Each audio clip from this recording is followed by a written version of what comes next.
Hello बच्चों, good afternoon, how are you. तो ether में जो हम 11th यूनिट कर रहे हैं alcohol phenol and ether. Ether में नेक्स्ट है केमिकल प्रॉपर्टी ऑफ ईथर में हमने पहले रिएक्शन की थी। ईथर में इस ईथरल ऑक्सीजन की प्रॉपर्टीज की थी। ठीक है, आज हम करेंगे कार्बन ऑक्सीजन बॉन्ड की क्लीवेज, किस तरह से ईथर होती है। ईथर आपको बताया था लीस्ट रिएक्टिव फंक्शनल ग्रुप है, लेकिन अंडर ड्रास्टिक कंडीशन जो है यहाँ पर कुछ और केमिकल प्रॉपर्टीज हम ईथर की करने वाले हैं, जिसमें आज करने वाले हम cleavage of carbon oxygen bond कैसे होती है। सबसे पहले क्लीवेज बाई, सबसे पहले हम बात करते हैं cleavage by hydrogen acid, sorry halogen acid, halogen acid,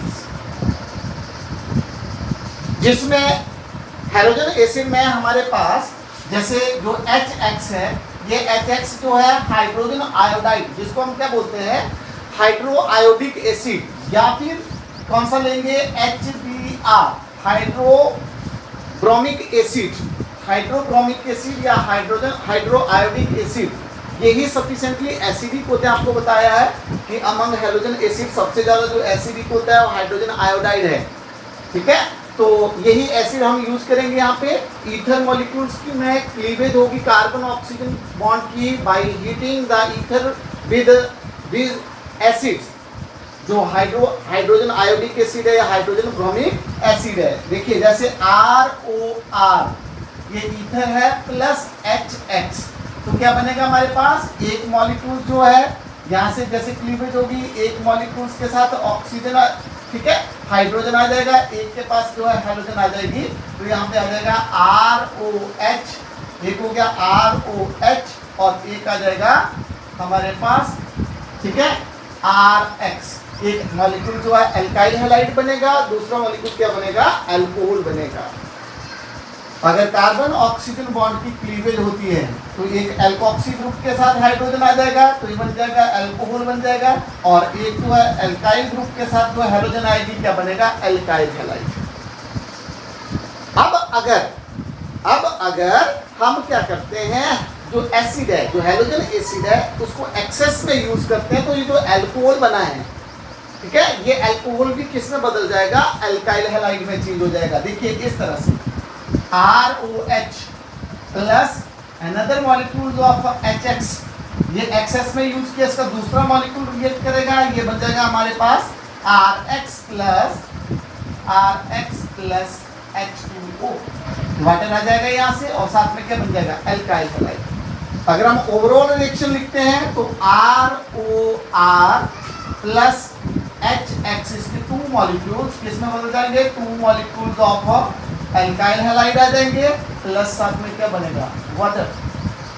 तो इस तरह से कार्बन ऑक्सीजन बॉन्ड की क्लीवेज होती है। कार्बन ऑक्सीजन, ये एल्काइल ग्रुप का कार्बन है, इस बॉन्ड की है, इस बॉन्ड की क्लीवेज होगी, वो आपको बताएंगे कि कौन सा अल्कोहल बनना है, ठीक है, और कौन सा एल्काइल हैलाइड बनना है। ठीक है, ये तो है सिमेट्रिकल। अगर हमारे पास सिमेट्रिकल है, दोनों जो R है वो सेम है, तो क्या बनेगा एक अल्कोहल और एक जो है एल्काइल हैलाइड। और फर्दर एक्सेस में अगर हैलोजन एसिड यूज कर रहे हैं हम,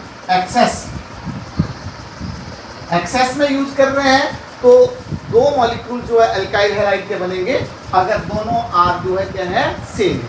डिफरेंट के लिए बाद में बताते हैं आपको भी कि डिफरेंट होंगे दोनों, तो किस तरह से क्लीवेज होगी, जो साइट ऑफ क्लीवेज है वो किस तरह से होगी। उससे पहले हम करते हैं मैकेनिज्म। इस रिएक्शन का मैकेनिज्म वेरी इंपॉर्टेंट मैकेनिज्म है, ठीक है, जो आपने करना है। तो पहले रिएक्शन का हम क्या करेंगे, मैकेनिज्म करेंगे।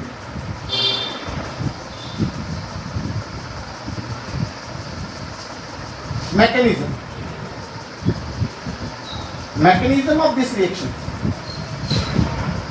ठीक है, ईथर का मैकेनिज्म बाय हाइड्रोजन आयोडाइड या hydro iodic acid, not hydrogen iodide, कोई गैसियस नहीं है ये, these are acidic in nature, acid हम यूज करेंगे। तो सबसे पहले जो ईथर होते हैं, देखिए जैसे फॉर एग्जांपल हम यहाँ पे ईथर ले रहे हैं, यहाँ पे CH3OC2CH3, दैट इज, ठीक है, ये क्या आ जाएगा आपके पास मिथॉक्सी इथेन या ethyl methyl ether, ethyl methyl ether. अब ऑक्सीजन के पास लोन पेयर रहते हैं, तो ईथर मॉलिक्यूल कैसे हैं? लुईस बेस, ये मॉलिक्यूल्स हैं, they act as a Lewis base and they react with the hydrogen जो आयोडाइड है, हाइड्रोजन आयोडाइड मतलब हाइड्रो आयोडिक एसिड है। तो ईथर मॉलिक्यूल जो है it will take up the hydrogen of acid and get be protonated alcohol, sorry ether कैसा हो जाएगा? प्रोटोनेटेड ईथर हो जाएगा। ये रिएक्शन जो है रिवर्सिबल होती है, और यहाँ पे हम बात करें तो ये बन जाता है प्रोटोनेटेड ईथर। ये ऑक्सीजन इसके पास आ जाएगा, ये वाला हाइड्रोजन लोन पेयर है यहाँ पे, और साथ में आ जाएगा CH2 CH3 प्लस क्या आ जाएगा? Iodide ion. तो क्या बनेगा? सबसे पहले ईथर क्या टेकअप करेगा बेटा? Hydrogen from acid and get be changes into protonated ether या ऑक्सोनियम सॉल्ट भी इनको हम बोलते हैं। सेकंड स्टेप में क्या होता है? ये स्टेप फर्स्ट है। सेकंड स्टेप में क्या होता है? सेकंड स्टेप में ये जो प्रोटोनेटेड ईथर है, अब ये जो आयोडाइड आयन है, यहाँ पे देखिए आयोडाइड आयन है, it act as a nucleophile, ठीक है, पावरफुल न्यूक्लियोफाइल एक्ट करेगा। अब दूसरे स्टेप में क्या होगा? इस आयोडाइड आयन का न्यूक्लियोफिलिक अटैक होगा और रिएक्शन जो है वो प्रोसीड होती है बाय SN2 मैकेनिज्म। देखिए कैसे? आयोडाइड आयन प्लस आपके पास क्या जाता है यहाँ पे?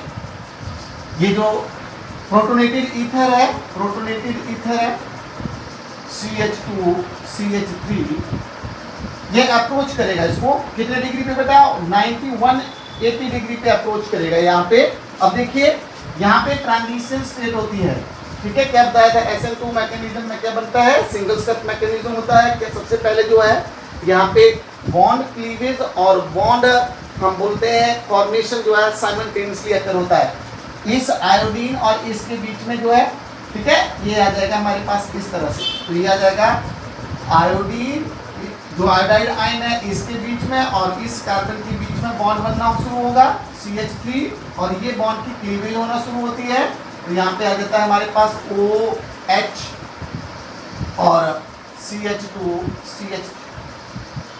इस स्टेट को क्या बोलते हैं हम? Transition state, transition state, transition state. कैसी स्टेट रहेगी? ये ट्रांजिशन स्टेट होगी, ठीक है। यहाँ पर ऑक्सीजन के पास क्या रहेगा? पॉजिटिव चार्ज, ये वाला। अब क्या हो जाएगा? नेक्स्ट जो है finally it will be changes into, ये मॉलिक्यूल अलग हो जाएगा, ये मॉलिक्यूल जो है अलग हो जाएगा यहाँ से। इसको हम इस तरह से लिखे, पहले तो यहाँ पे रखेंगे हम, तो आ जाएगा मिथाइल आयोडाइड CH3I, ये वाला बन गया यहाँ पे, इसके बीच में बॉन्ड फॉर्म हो गया, ये बॉन्ड क्लीवेज हो गया, साथ में बन गया हमारे पास इथेनॉल CH3 CH2OH। तो एक मॉलिक्यूल किसका बना? एक अल्कोहल बना और एक क्या बना? Alkyl halide. क्योंकि ये जो ईथर हमने लिया हुआ है ये अनसिमेट्रिकल ईथर है बेटा। कैसा ईथर है? अनसिमेट्रिकल ईथर, ठीक है। तो हम देखेंगे कि भाई अल्कोहल इसका क्यों नहीं बना, सॉरी इथेनॉल और मिथेनॉल क्यों नहीं बना, सॉरी इथेनॉल मिथेनॉल क्यों नहीं बना, इथेनॉल ही क्यों बना।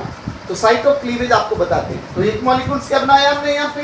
एल्काइल हैलाइड बना, दूसरे क्या बना आपके पास? अल्कोहल। अगर एक्सेस में एसिड यूज हो रहा है, हाइड्रोजन आयोडाइड जो एक्सेस में हम यूज करेंगे, ठीक है। तो hydrogen iodide is use in excess, excess में यूज करेंगे, एक्सेस में यूज करेंगे। तो ये जो इथेनॉल बना CH3 CH2OH, ये भी इथाइल आयोडाइड में चेंज हो जाएगा, HI क्या बन जाएगा हमारे पास? CH3 CH2, ठीक है, CH2। यहाँ पर भी ये प्रोटोनेटेड हो जाएगा, पहले अल्कोहल गेट भी प्रोटोनेटेड, ये आ जाएगा हमारे पास OH और पॉजिटिव चार्ज आ गया इसके ऊपर, और आपके पास आ जाएगा OH2 plus iodide ion. Second step में, इसके सेकंड स्टेप में क्या होगा? प्रोटोनेटेड अल्कोहल को अटैक होगा न्यूक्लियोफाइल का, प्लस CH3 CH2OH, इस तरह से प्रोटोनेटेड अल्कोहल ये अप्रोच करेगा यहाँ पे, वाटर मॉलिक्यूल जो है यहाँ से लीव कर जाएगा, बन जाएगा हमारे पास ethyl iodide CH3CH2I plus H2O plus H2। हमने कैसा ईथर लिया था बेटा? अनसिमेट्रिकल ईथर लिया था, और अनसिमेट्रिकल ईथर का ये मैकेनिज्म है। फर्स्ट स्टेप में आपको बताया ईथर प्रोटोनेटेड होता है by taking proton from acid, ठीक है। और प्रोटोनेटेड एसिड पे सेकंड स्टेप पे क्या होता है? सेकंड स्टेप में न्यूक्लियोफिलिक अटैक होता है इस आयोडाइड आयन का। Iodide ion act as a powerful nucleophile है, ठीक है। क्या बनेगा? ट्रांजिशन स्टेट होती है, reaction follow the SN2 mechanism. कौन सा मैकेनिज्म है यहाँ पे? SN2 mechanism. और हमारे पास क्या बनेगा यहाँ पे?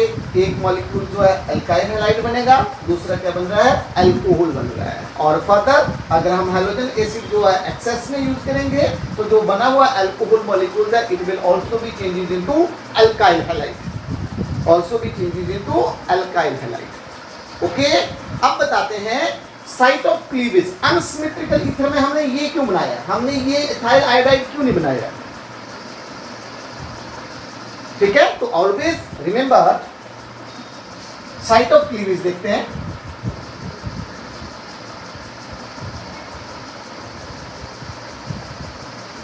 In case of unsymmetrical ether जो साइट ऑफ क्लीवेज है, साइट ऑफ क्लीवेज है, ठीक है, वो इस तरह से रहती है कि जो डिफरेंट एल्काइल ग्रुप है, ये R और R डैश, जैसे ROR डैश टू डिफरेंट है। ये कैसा ईथर है? Unsymmetrical. R is not equal to R dash, unsymmetrical ether है, अनसिमेट्रिकल ईथर है। तो क्लीवेज कैसे होगी कि जो लोअर साइज का एल्काइल ग्रुप है उसके साथ आएगा बेटा हैलोजन, और लार्जर एल्काइल ग्रुप के साथ आएगी हमेशा OH, अल्कोहल बनेगा। तो एल्काइल हैलाइड किससे बनेगा? ऑलवेज स्मॉलर एल्काइल ग्रुप से। जैसे हम बात करते हैं यहाँ पे CH3O CH2CH3, वही जो हमने मैकेनिज्म में लिया था, इथाइल मिथाइल ईथर। क्या नाम है इसका? Ethyl methyl ether. अब यहाँ पे HI। अब साइट ऑफ क्लीवेज क्या होनी चाहिए? मिथेनॉल बनना चाहिए कि इथेनॉल बनना चाहिए, या मिथाइल आयोडाइड बनना चाहिए कि इथाइल आयोडाइड? तो याद रखना हमेशा, ठीक है, कि जो हैलाइड आयन है वो किसके साथ रहेगा? लोअर एल्काइल ग्रुप के साथ रहेगा, जिसका हम बात करते हैं जिस एल्काइल ग्रुप का साइज कैसा होगा? स्मॉलर होगा, उसके साथ जो है, ठीक है, हैलाइड होगा, हैलोजन होगी, और लार्जर एल्काइल ग्रुप के साथ हाइड्रोजन बना के क्या बनाएगा? अल्कोहल बनाएगा। तो हम क्या लिखते हैं इसको? हम लिखेंगे CH3 के साथ क्या बनाया हमने? I प्लस लार्जर ग्रुप के साथ C, इसके साथ बन जाएगा CH3CH2OH। इस तरह से रहेगा। अगर ये एल्काइल ग्रुप कैसे है बेटा? ईथर में प्राइमरी और सेकेंडरी एल्काइल ग्रुप है। अगर ये प्राइमरी एल्काइल ग्रुप है, यहाँ पर अगर सेकेंडरी एल्काइल ग्रुप भी है जैसे इस तरह से O, ठीक है, ये CH3CH3 ये सेकेंडरी एल्काइल ग्रुप है, ये प्राइमरी है दोनों। स्मॉलर ग्रुप के साथ क्या बनाया हमने? एल्काइल हैलाइड बनाया, लार्जर के साथ क्या बना? अल्कोहल। सिमिलरली सेकेंडरी में भी क्या होगा? स्मॉलर के साथ एल्काइल हैलाइड बनेगा, जैसे ये मिथाइल आयोडाइड बन जाएगा, और इसका क्या बन जाएगा? सेकेंडरी अल्कोहल बन जाएगा CH3, इसके साथ आ जाएगा OH और CH3OH। इस तरह से सेकेंडरी अल्कोहल बन गया, क्योंकि रिएक्शन जो है क्या फॉलो करती है यहाँ पे? SN2 mechanism. लेकिन अगर ईथर में एक ग्रुप जो है टर्सरी एल्काइल ग्रुप है, कैसा ग्रुप है? टर्सरी एल्काइल ग्रुप है, तो उसका एल्काइल हैलाइड बनेगा, दूसरे का क्या बनेगा बेटा? अल्कोहल बनेगा। अब देखिए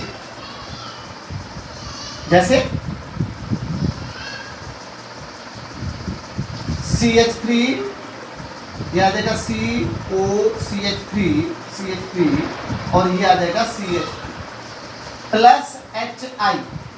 अब यहाँ पे ये कैसा ग्रुप है बेटा? टर्सरी ग्रुप है। इस ईथर में एक ग्रुप टर्सरी एल्काइल ग्रुप है, दूसरा जो है प्राइमरी एल्काइल ग्रुप है।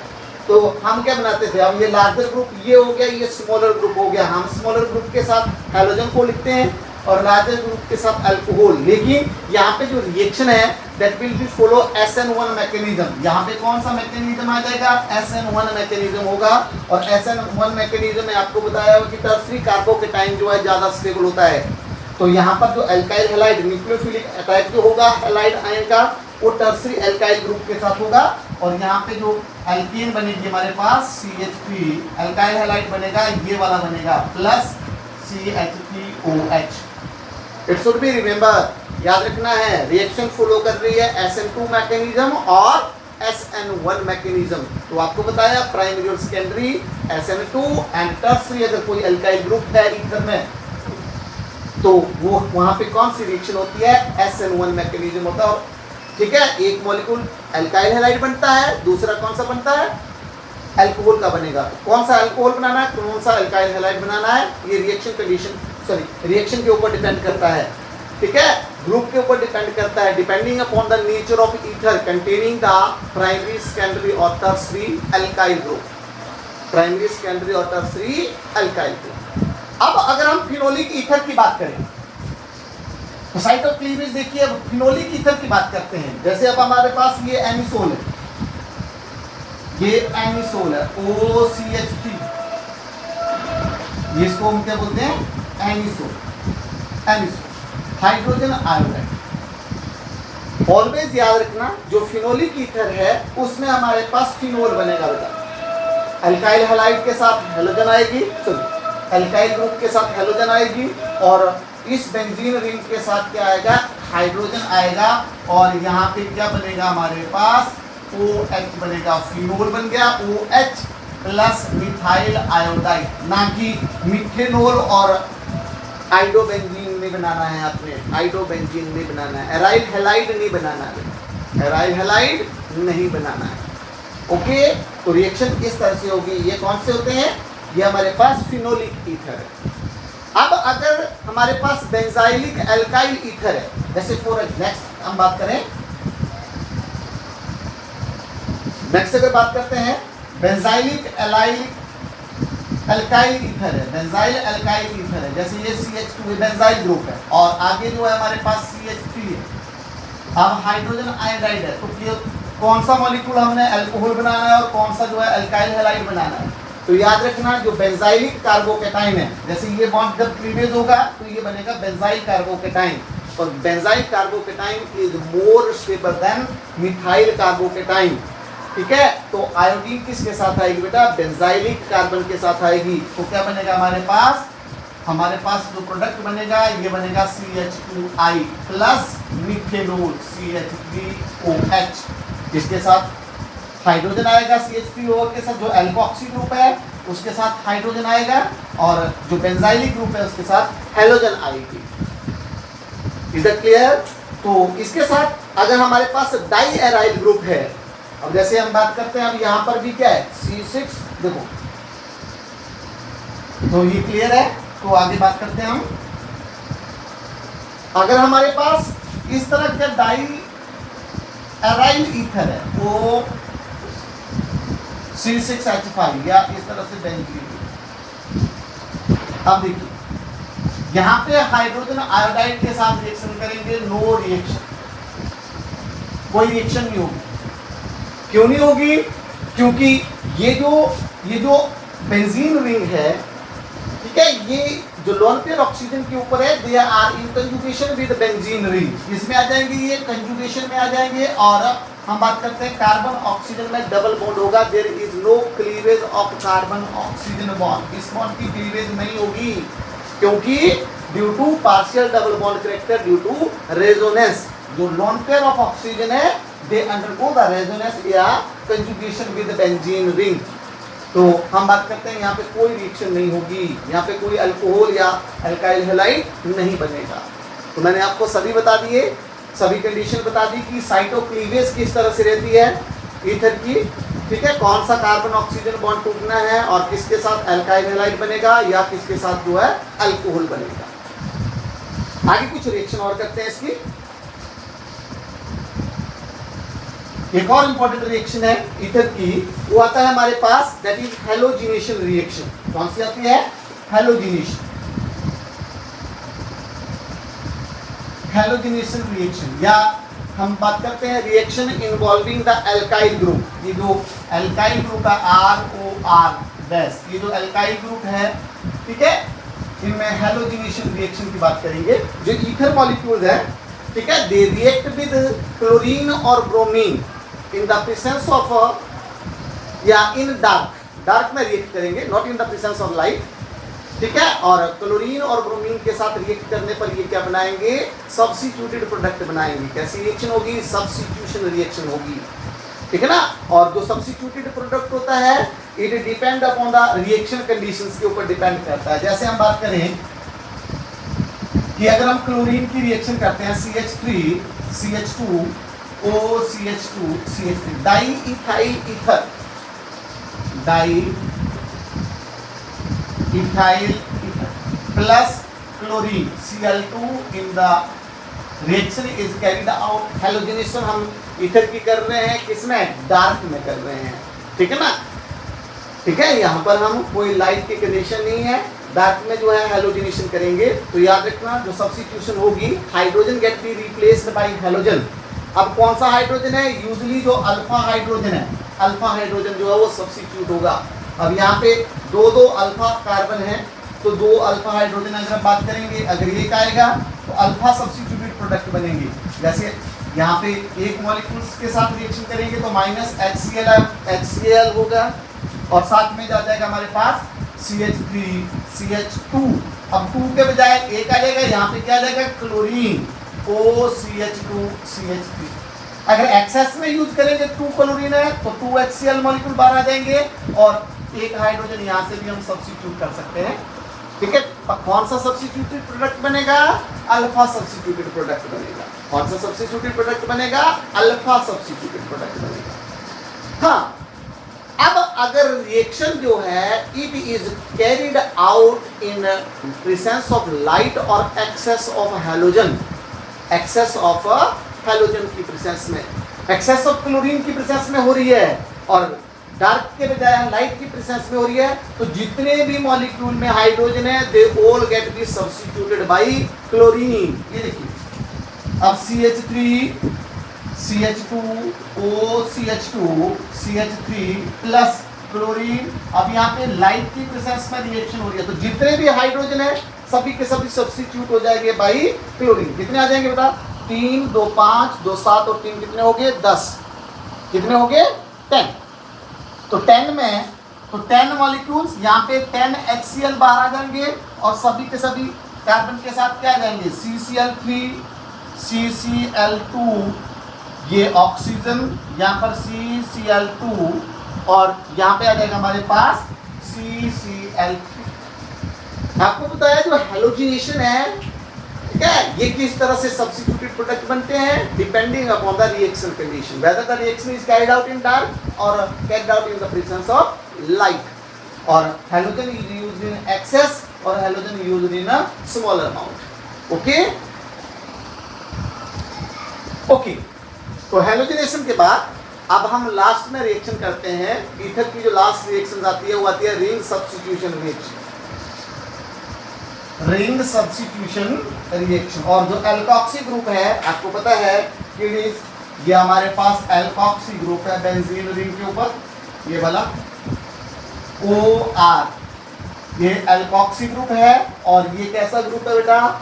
It is again ortho para directing. कैसा ग्रुप है ये? That is ortho para directing, ortho para directing. Resonance आप लिख सकते हैं। तो इलेक्ट्रॉन डेंसिटी कहाँ आएगी? रिंग सब्स्टिट्यूशन रिएक्शन कैसी होती है? इलेक्ट्रोफिलिक सब्स्टिट्यूशन रिएक्शन, जिसमें हैलोजिनेशन आती है। जो पीछे हमने हैलोजिनेशन की वो एलिफेटिक ईथर्स की, ये एरोमेटिक ईथर है, ठीक है। एनिसोल की हम क्या करने वाले हैं? एनिसोल की रिंग सब्स्टिट्यूशन रिएक्शन करने वाले हैं। ओके, तो सबसे पहले देखो, पहले आती है इसमें हैलोजिनेशन, ये आती है हमारे पास रिंग सब्स्टिट्यूशन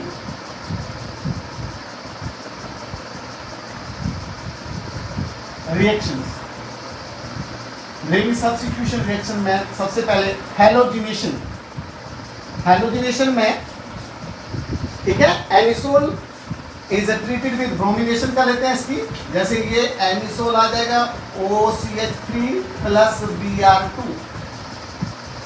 ठीक है। हेलोजन कैरियर यहाँ पे एसिड की प्रेजेंस में होता है, जैसे एसिटिक एसिड की प्रेजेंस में इसको रिएक्शन को कैरी आउट किया जा सकता है, तो आपके पास ऑर्थो सब्स्टिट्यूटेड एनिसोल बनेगा Br और पैरा सब्स्टिट्यूटेड एनिसोल बनेगा, ऑर्थो ब्रोमो एनिसोल और पैरा ब्रोमो एनिसोल। ये मेजर प्रोडक्ट है और ये माइनर प्रोडक्ट। पैरा प्रोडक्ट जो आपको बताया गया है मोर सिमेट्रिकल होता है, मोर कम्पैक्ट होता है, ज़्यादा स्टेबल होता है और यील्ड भी मैक्सिमम पैरा की रहती है, मैक्सिमम पैरा की रहती है। ओके, ब्रोमिनेशन के बाद फ्रीडल-क्राफ्ट रिएक्शन आप कर सकते हैं सिमिलर। कौन सी रिएक्शन आती है next one? Friedel-Crafts reaction. Halogenation की हमने, ब्रोमिनेशन की, एनिसोल की, हम क्या कर सकते हैं Friedl-craft, Friedl-craft reaction, Friedel Crafts reaction जिसमें एल्काइलेशन भी है और एसाइलेशन भी है, OCH3। अगर आप अल्काइल हैलाइड के साथ रिएक्ट करते हैं इसको CH3Cl in the presence of anhydrous aluminium chloride, आपको याद हो जानी चाहिए ये फ्रीडल-क्राफ्ट रिएक्शन, फ्राइडल-क्राफ्ट रिएक्शन किसकी प्रेजेंस में होती है? ग्रीस एसिड एनहाइड्रस एल्युमिनियम क्लोराइड की प्रेजेंस में क्या बनेगा हमारे पास? इस तरह से बनेगा, ठीक है। ऑर्थोमिथॉक्सीटोलिन या 2-मिथाइल एनिसोल और 4-मिथाइल एनिसोल, ऑर्थो पैरा डायरेक्ट, ठीक है। ऑर्थोमिथॉक्सीटोलिन या 2-मिथाइल एनिसोल और 4-मिथाइल एनिसोल, ये हमारे पास प्रोडक्ट रहेंगे। ये फ्रीडल-क्राफ्ट कौन सी है? एल्काइलेशन। एसाइलेशन भी ऐसे ही, एसाइलेशन में हम क्या लेंगे यहाँ पे इथेनॉल क्लोराइड CH3OCl, तो क्या बन जाएगा? कीटोन बन जाएगा बेटा। ऑर्थोमिथॉक्सी एसीटोफिनोन क्या बनेगा? OCH3 नो क्या जाएगा यहाँ पे? CH3COCl है, ये CH3COCl, तो यहाँ पे COCH3 और यहाँ पर भी COCH3। ऑर्थोमिथॉक्सी एसीटोफिनोन और पैरामिथॉक्सी एसीटोफिनोन, अब ये कीटोन आ जाएगा, ये कीटोन बन जाएगा, तो जो एल्कोक्सी ग्रुप है it act as a substituent, तो ऑर्थो ये with respect to this ortho है, ये विद रिस्पेक्ट टू दिस, ये जो मिथॉक्सी ग्रुप है ये विद रिस्पेक्ट टू एसीटोफिनोन कैसा है? पैरा पे है, तो पैरा मिथॉक्सी एसीटोफिनोन। अगर नाइट्रेशन करते हैं इसकी, nitration in the presence of HNO3, nitration करते हैं इसकी, ठीक है। नाइट्रेशन में भी हमारे पास क्या आ जाएगा? एनिसोल की अगर हम नाइट्रेशन करते हैं HNO3 in the presence of H2SO4, तो हमारे पास ऑर्थो नाइट्रो एनिसोल बन जाएगा, एक NO2 और पैरा नाइट्रो। और आपको बताया हुआ है कि जो पैरा सब्स्टिट्यूटेड प्रोडक्ट है वो जो है ज़्यादा सिमेट्रिकल और ज़्यादा मेजर प्रोडक्ट रहता है। कैसा प्रोडक्ट रहेगा? मेजर प्रोडक्ट है। दूसरा जो है माइनर प्रोडक्ट है। These are some chemical properties of ethers, and this is all about the chapter number 11, that is alcohol, phenol and ether. Okay.